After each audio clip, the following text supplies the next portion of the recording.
Bonjour, monsieur. Qui êtes-vous? Je suis Soraya. J'attends une aide familiale, ne me dérangez pas. Je suis l'aide familiale, monsieur.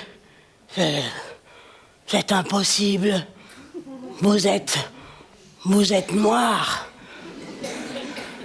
Ah, excusez-moi, monsieur. Moi non plus, je ne m'attendais pas à me trouver devant un blanc. Maintenant, je dois vous dire qu'au service, les quelques blanches sont déjà toutes occupées. Ça sera donc moi ou personne d'autre.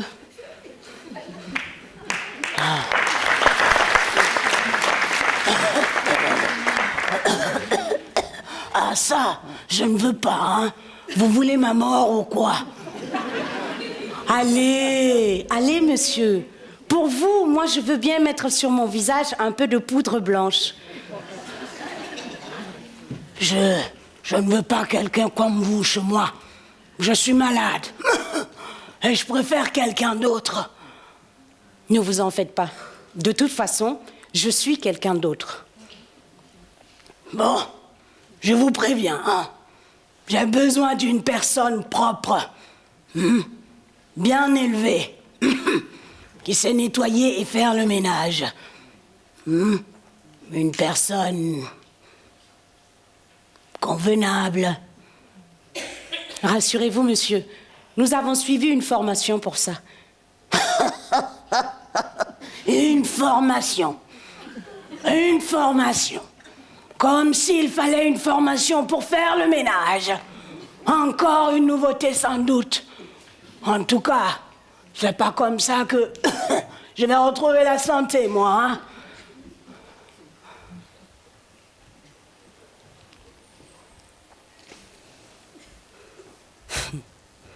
Se taire et savoir se tenir devant les gens grossiers fait précisément partie de la formation. Heureusement, la plupart du temps, cela se passe autrement avec les dames.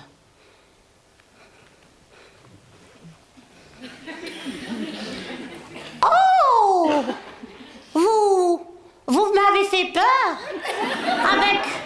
avec votre accent. Vous me faites penser à je sais plus. Bonjour. Bonjour, madame. Moi aussi, j'ai peur. La première fois surtout, quand je me présente à la porte. Mais peut-être que nous allons mieux nous comprendre si nous avons peur toutes les deux. Qu'en dites-vous? Mais c'est ma fille qui devrait être ici, pas vous. Je n'ai besoin de rien. Tout est en ordre. Merci. Je suis donc venue pour rien? Voulez-vous que nous parlions quelques instants de votre fille ou d'autre chose? Et moi, je prendrais bien un café. Il fait si froid ce matin devant la porte.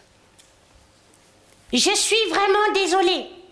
Si j'avais été prévenue de votre visite, j'aurais préparé un petit déjeuner.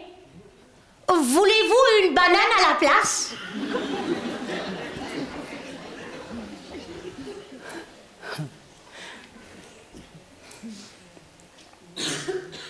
Moi, j'aime aider les gens. Et puis, un jour, ça m'est tombé dessus. Et parfois même, j'en rêve la nuit.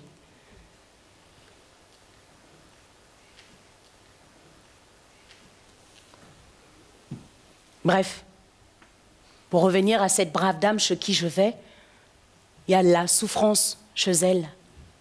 Elle n'a plus envie de rien, ni d'appeler ses enfants, ni même de parler parfois.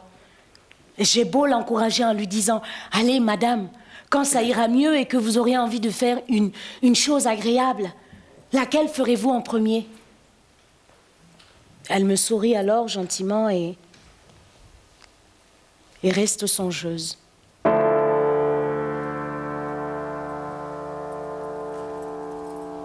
Voilà.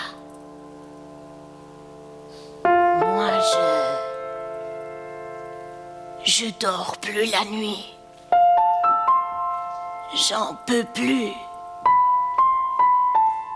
J'arrive même pas à rester assise ou bien debout, ou à faire la moindre chose.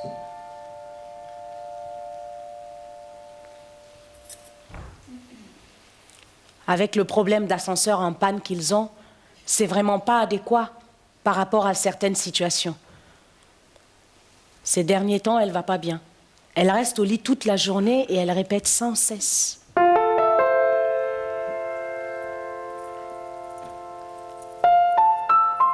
À quoi ça sert de vivre comme ça? Tout mon corps me fait mal. C'est plus supportable.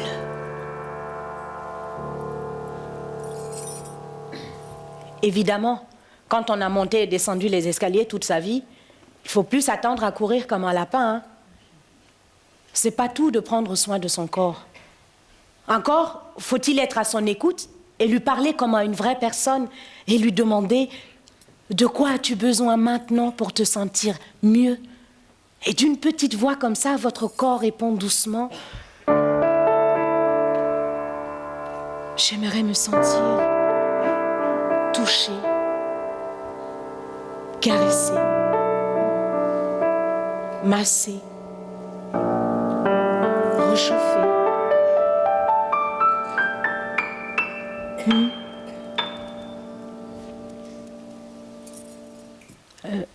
L'autre jour, fort déprimée, la vieille dame me demande «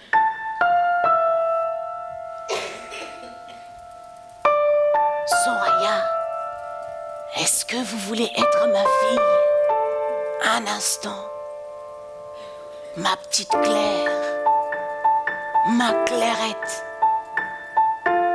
Il faut simplement me parler comme à votre mère.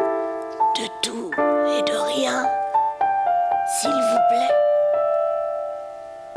Elle prend alors ma main, ferme les yeux et murmure. Ma petite Claire, ma chérie.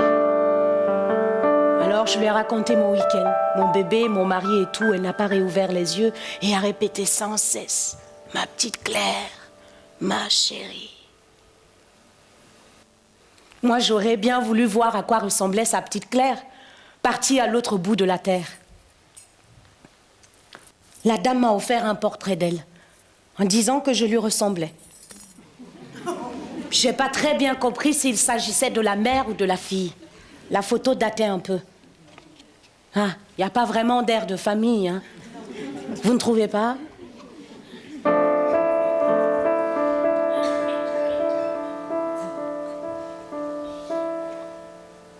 Elle voulait peut-être dire autre chose. Parler du cœur, sans doute. Après, elle s'est calmée, en murmurant des mots d'amour destinés à sa fille chérie, qui ne pouvait plus tenir la main de sa mère de si loin. Moi, j'ai continué à lui parler, longuement, doucement, de presque tout et de presque rien. Et à la fin, je lui caressais le visage en l'appelant maman. Et je voyais dans ses yeux brillants la petite fille heureuse qu'elle avait dû être. Et ça me ressemble. Je suis restée avec elle. Je ne pouvais pas la laisser seule comme ça. Je devais être présente.